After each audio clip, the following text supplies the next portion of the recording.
আজকে আমি Florence nightingale এর একটা পেন্সিল স্কেচ করব। তো পেন্সিল স্কেচ করার জন্য প্রথমে আমি ছবিটার আউটলাইনটা করে নিয়েছি, তারপরে গ্র্যাজুয়ালি পেন্সিলের নাম্বারগুলো ইনক্রিজ করেছি। প্রথমে 2H থেকে শুরু করে H, HB, 2B, 4B, 6B, 6B পর্যন্তই, হ্যাঁ 8B কোনো জায়গায় লেগেছে। তো গ্র্যাজুয়ালি এই সমস্ত দিয়ে পেন্সিলগুলো বারবার করে লেয়ারিং করে করে এখন দেখতে মনে হচ্ছে যে খুবই ডার্ক, কিন্তু অ্যাকচুয়ালি এটা ডার্ক না। অনেক লেয়ারিং করার পর একটা পেন্সিল শেডিংয়ের স্কেচটা কমপ্লিট হয়।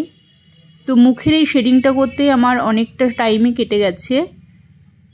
লাস্টে আমার 10B আর 8Bও লেগেছে। তো এখনও ড্রেসটা কমপ্লিট হয়নি। এই যে এবার দেখুন পেন্সিল শেডিং দিয়ে ড্রেসটাও কমপ্লিট করেছি। এইটা হচ্ছে ফাইনাল।